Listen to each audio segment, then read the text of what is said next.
top 10 for the high suicide rate in the world.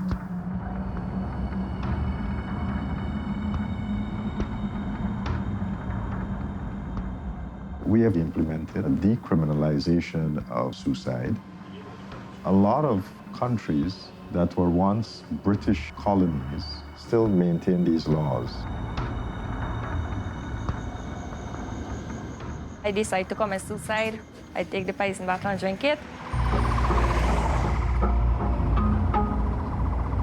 There shouldn't be any stigma because mental health issues is just like any other issue that you might have, any other problem. It's like diabetes, it's like high blood pressure.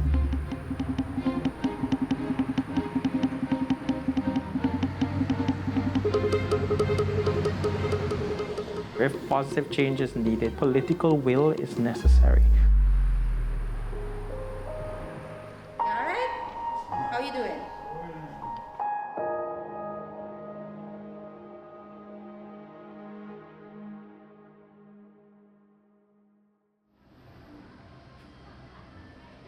Our mental health laws were quite outdated. In fact, going back to 1934, colonial laws were not fit for purpose. The terms that were used were very obsolete. Terms in the law that speaks to people being an idiot, terms that would be derogatory in a modern society. The principles that were encapsulated in that law is not fit for modern healthcare.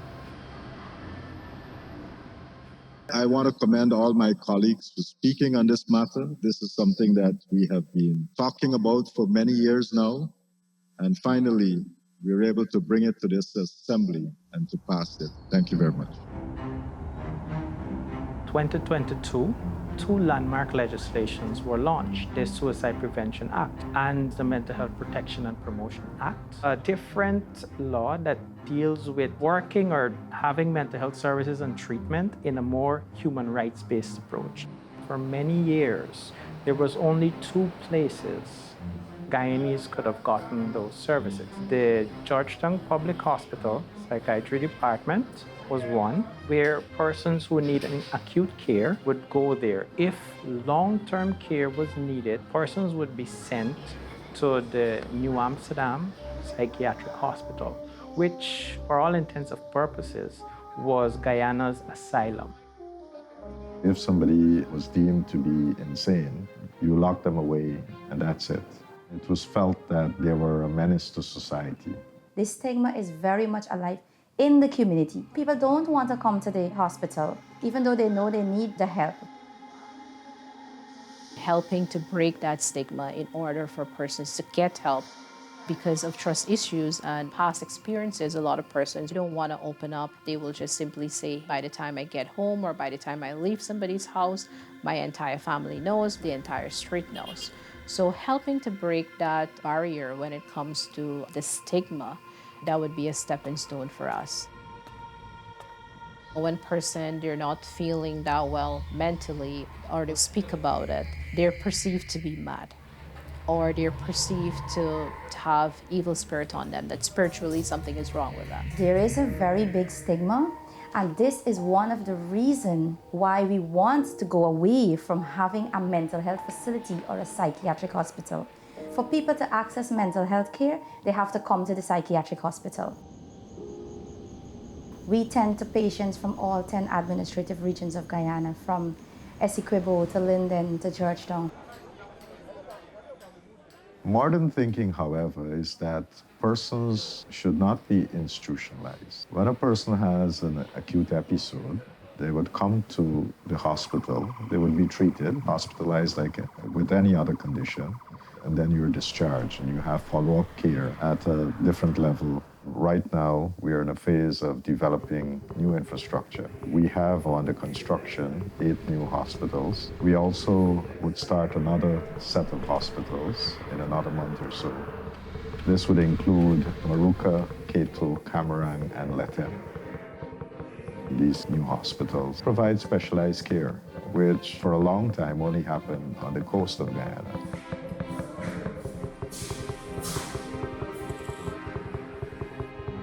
You have a mental health issue, you get help in the very same regional hospital. I was sent here by the Ministry of Health We are moving our mental health service from a central level to the communities. 2 years ago, when I started working here, I met a total of 215 patients. With the help of the ministry and the Georgetown Hospital psychiatry department, we worked to decrease that number of patients. We make sure that we get to the bottom of what their diagnosis is. We found their family history. Why are they here and those kinds of things. This patient, Medasi, he has been here for quite a number of years. He is very stable, right? He had his diagnosis.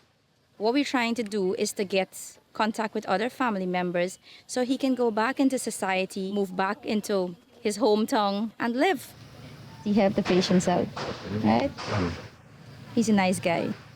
We chose the persons who we found that had a social support, that can get access to mental health services wherever they're going. We made contact with the family, we made contact with the community, we made contact with the hospital where they're going, and we try to reintegrate that person back into the society. We're going to see the patients who are here for like many years. They're ready to go home, but because we don't have any family member for them, they're living here. What we should have is mental health services being offered in all 10 regions of Guyana so that people can access quality mental health care without having to be institutionalized. This is the acute ward. The patients that would just come in for like drug abuse and domestic violence, court would send them to the hospital. Prior to the new mental health legislation, we had a problem where the court would send patients and we'd have to keep them here for probably 6 months to 8 months, sometimes a year. But with the new legislation, we don't have that problem. What we want is for people to be in the community, access quality mental health care, and at the same time, live with their family in a dignified manner, just like everyone else, and not being sent away to, in the layman term, a madhouse because you have a mental health problem.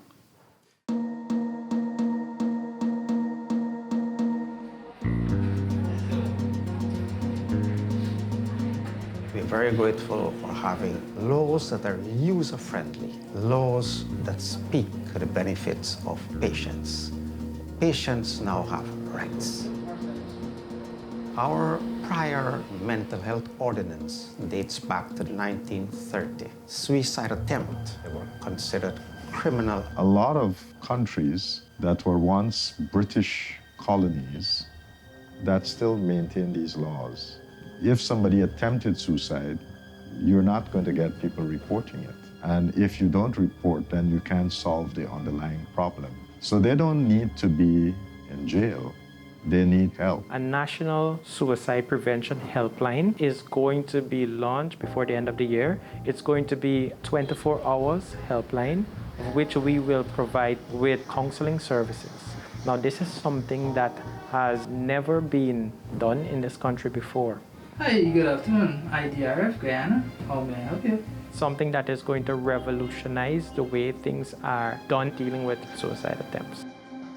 I work in a new department established at the Office of the President. It's called the President's Special Initiatives for Health, and we work primarily right now on mental health projects. Our project office is spearheading a national mental health website where anyone can just log on to the website, access information, general mental health awareness. Since the implementation of this law, that there has been a significant drop in the cases of suicide.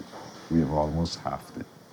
There will be a 24-hour chat service where anyone can log on to this website and talk to someone if they're experiencing crisis, if they just feel down or depressed and they just want someone to talk to. We're hoping to have that launched in tandem with World Suicide Prevention Day. If someone is in need of further counseling or they need to schedule an appointment with a professional, all of that can actually be done through the chat response agent on the website. Me and my husband got a little problem, and then my sister-in-law, she came in and she started to beat me up. She take my phone. She said that I'm unfair with a man. Then I go back my mother them and With the drinking speed, I go and I take the poison and I drink it. 70% or more of the suicides that occur are done by pesticide ingestion. They primarily occur in East Indian communities. It could be because these are the persons that actually have easy access to the pesticides, the people who live in farming communities. I was in the hospital for 2-3 days. The police came and they take statements, and when I got discharged, I go back by my mother them. And my husband come and he asked me pardon, and after that we live back happily. I have 2 kids and they're small, and I will never do it again. I would like to have a counselor with me and my husband. In Guyana, we're dealing with a mental health project. That project is currently now being executed. The project is tailored in such a way to tackle suicides. Me and my husband does not really get problem. One day I decide to commit suicide where I take the poison back and drink it. And then I land the hospital. When I came out, come and give me advice not to drink poison, stay away from suicide. I'm feeling quite all right since I seek advice from people. We had national suicide prevention training, which would have trained a total of 760 persons. I urge young people like me who have problem at home to stay away from suicide.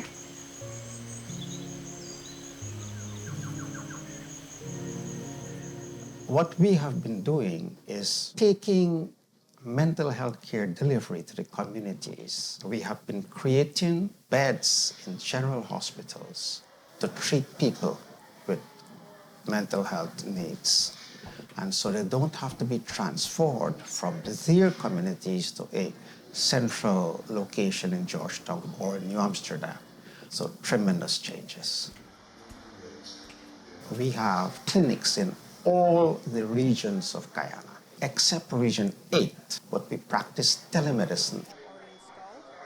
All the regions, they have access to our on-call roster, meaning a team being available to people with mental health needs across Guyana on a daily basis.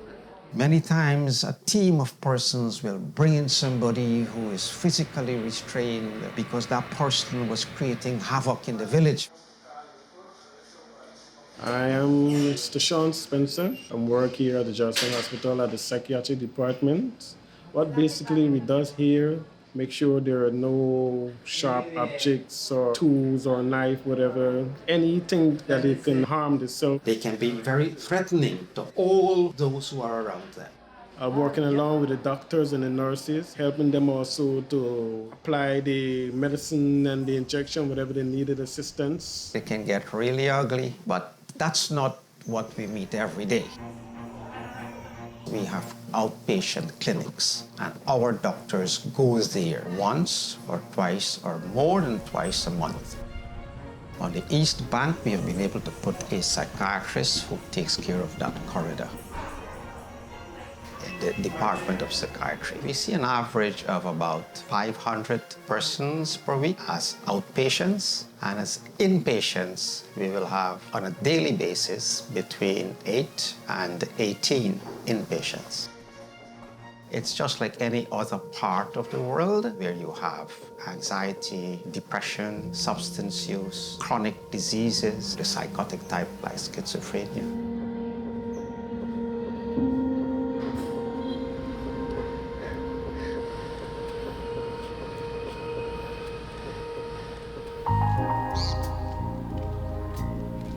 In this very compound is where the new Burbys Hospital is going to be built. The plan is to have a wing for psychiatry and mental health into that hospital. In that service, we would offer all the service being offered here, but in a general hospital setting.